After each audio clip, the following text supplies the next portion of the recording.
দিয়ক ধৰ্ষণকাৰী ফাঁচি দিয়ক আমচা জিন্দাবাদ আমচা জিন্দাবাদ গৃহ বিভাগ হাই হাই গৃহ বিভাগ হাই হাই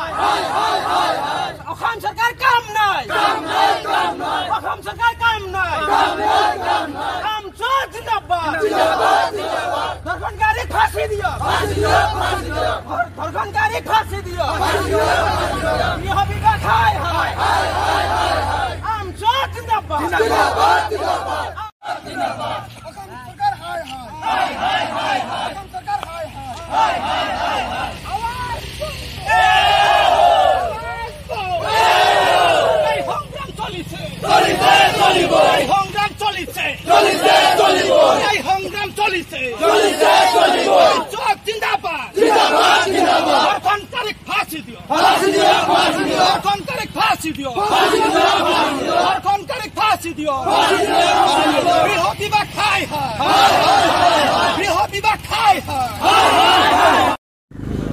আইসাক যোৱা বৃহস্পতিবাৰে নগাঁৱৰ ধিঙত যি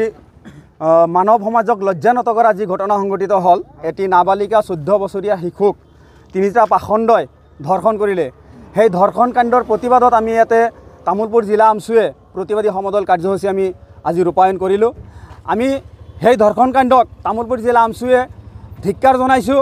আৰু গৰিহণা জনাইছোঁ আৰু আমি আশা কৰিছোঁ তেনেকুৱা ঘটনা আৰু ভৱিষ্যতে আমাৰ মাজত নহওক আমাৰ মা ভনীসকল সুৰক্ষিত থাকক কিন্তু কথা হ'ল যে ধৰ্ষণ কাণ্ড আজি মানে নগাঁৱত হৈছে ধিঙত হৈছে তেনেকুৱা নহয় অসমত বা ভাৰতবৰ্ষত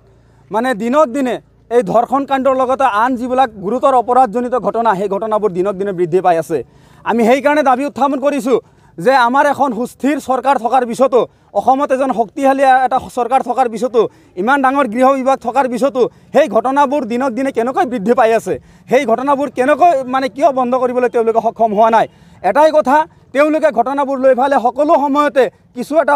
মানে পক্ষই ৰাজনীতিকৰণ কৰি ফালে ঘূৰি ফুৰিছে যাৰ কাৰণে তেওঁ এই ঘটনাবোৰ দিনক দিনে বৃদ্ধি পাইছে ঘটনাবিলাকক নিৰপেক্ষভাৱে তদন্ত কৰি দোষীক অপৰাধীসকলক দৃষ্টান্তমূলক শাস্তি দিয়াত তেওঁলোকে সম্পূৰ্ণৰূপে ব্যৰ্থ হৈছে যদি সেইসকলক দৃষ্টান্তমূলক শাস্তি দিব পাৰিলে হয় তেনেহ'লে ভৱিষ্যতে আমাৰ মানে ধৰ্ষণ আৰু কেতিয়াও নহ'লে হয় কিন্তু সেয়ে নকৰি যেতিয়াই য'ত ধৰ্ষণ কাণ্ড সংঘটিত হৈছে যি কিছুমান পক্ষই বা কিছুমান ৰাজনৈতিক নেতাই মানে সদায় সেইবোৰ মানে জাত পাত বিচাৰ কৰিছে দল নিজৰ দলৰ বুলি হয়তো মানে ভাবি লৈছে আৰু তেনেকুৱা কিছুমানৰ ধৰ্মৰে তেওঁলোকক বিবেচনা কৰিছে বিবেচনা কৰি পেলাই কোনোবাই আন্দোলন কৰিছে কোনোবাই বহি থাকিছে মানে তেওঁলোকক কোনোবাই ৰক্ষণাবেক্ষণ দিছে কোনোবাই আন্দোলন কৰিছে তেনেকুৱা এটা পৰিৱেশ হৈছে আমি আৰু স্পষ্ট কথা ধৰ্ষণকাৰীৰ কোনো মানে ধৰ্ম থাকিব নোৱাৰে তেওঁৰ কোনো দল থাকিব নোৱাৰে তেওঁৰ কোনো জাত থাকিব নোৱাৰে তেওঁ ধৰ্ষণকাৰীয়ে হয় তেওঁ অপৰাধীয়ে হয় তেওঁক অপৰাধী বুলি মানে গ্ৰহণ কৰি আমাৰ প্ৰত্যেক শ্ৰেণীৰ নাগৰিকে সকলোৱে দল মত নিৰ্বিশেষে সকলোৱে সেই মানে ধৰ্ষণ কাণ্ডৰ বিৰুদ্ধে মানে ওলাই আহিব লাগে আৰু তেওঁলোকক দৃষ্টান্তমূলক শাস্তি দিয়াৰ কাৰণে প্ৰশাসনক বাধ্য কৰাব লাগে আমি দেখিবলৈ পাইছোঁ চৰকাৰখনে কিন্তু সেইবোৰ কৰা নাই ৰাজনীতিকৰণ কৰি আছে মানে যিকোনো সময়তে ধৰ্ষণ কাণ্ড সংঘটিত হৈছে সেইবোৰক লৈ পেলাই তেওঁলোকৰ দল তেওঁলোকৰ ধৰ্ম তেওঁলোকৰ মানে জাত বিচাৰি আছে আৰু তেনেকৈ ৰাজনীতি কৰিছে আমি দেখিবলৈ পাইছোঁ যে মানে অসমখনত ইমান মানে ডাঙৰ এটা পুলিচ বিভাগ থাকোঁতে বা গৃহ বিভাগ থাকোঁতে মানে ইমান ডাঙৰ কাম তেওঁলোকে কৰিব পাৰিছে কিন্তু ধৰ্ষণকাৰীসকলক কিয় মানে গ্ৰেপ্তাৰ কৰিব পৰা নাই আজি যি মানে নগাঁৱৰ ধিঙত যি ঘটনা সংঘটিত হ'ল 24 ঘণ্টা হৈ গ'ল এজন অপৰাধী তেওঁক ধৰিছিলে তেওঁ পানীত মানে পৰি ফালে মৰিলে বুলি কৈছে আমি ভাল পাইছোঁ সেইজন মানে এজন বদমাছ মানুহ এজন ধুৰন্ধৰ মানুহ পৃথিৱীৰ পৰা গুচি গ'ল আৰু দুজন মানে অপৰাধী কিয় পুলিচে এতিয়ালৈকে মানে গ্ৰেপ্তাৰ কৰিব পৰা নাই কাৰণ কি আছে পুলিচৰ ব্যৰ্থতা না ৰাজনীতি কৰাৰ কাৰণে মানে প্লেনিং এটা চলি আছে চৰকাৰে বা বিভিন্ন ৰাজনৈতিক দলে সেইবোৰ লৈ পেলাই তেওঁলোকে ৰাজনীতিহে কৰি আছে তেওঁলোকৰ ধৰাৰ কোনো মতলব নাই তেওঁলোকক দৃষ্টান্তমূলক শাস্তি দিয়াৰ কোনো মতলব নাই তেওঁলোকক অনতিপলমে গ্ৰেপ্তাৰ কৰিব লাগে আৰু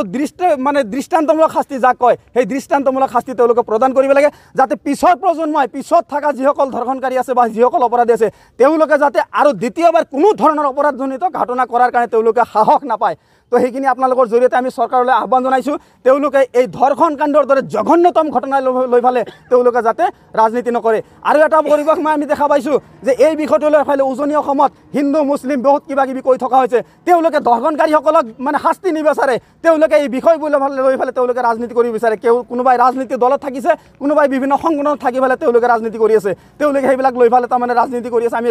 আহ্বান জনাইছোঁ আৰু সকীয়াইও দিছোঁ তেওঁলোকক যে ধৰ্ষণকাৰী হিচাপে চিনাক্ত কৰক, তেওঁলোকৰ ধৰ্ম লৈ ফালে তেওঁলোকৰ জাত লৈ ফালে যাতে কেতিয়াও যাতে মানে কোনো এটা জাতক কোনোবা ধৰ্মক বা কোনো এটা অঞ্চলৰ মানুহক যাতে টাৰ্গেট কৰি লোৱা নহয়। তেনেকুৱা যদি কৰে তেওঁলোক হ'ল মেইন বদমাইছ, যিসকলে ধৰ্ষণকাৰীক জাতিগত মানে প্ৰমাণপত্ৰ দি আছে, যিসকলে ধৰ্ষণকাৰীক ধৰ্মীয় প্ৰমাণপত্ৰ দি আছে আৰু তেওঁলোকক মানে এৰেষ্ট কৰাৰ পৰা তেওঁলোকক শাস্তি দিয়াৰ পৰা মেইন যিটো ইছ্যু ডাইভাৰ্ট কৰাৰ কাৰণে তেওঁলোকে চেষ্টা কৰি আছে। আৰু তেওঁলোকক আমি সকীয়াই দিছোঁ তেওঁলোকে জানে এই ধৰ্ষণ কাণ্ডৰ দৰে জঘন্য কাণ্ড লৈ পেলাই তেওঁলোকে কোনোদিন মানে ৰাজনীতি কৰিবলৈ চেষ্টা নকৰে। আৰু যদি তেনেকুৱা কৰে তেওঁলোকৰ বিৰুদ্ধে আমি তাৰমানে প্ৰতিবাদ কৰিবলৈ বাধ্য হ'ম। ধন্যবাদ।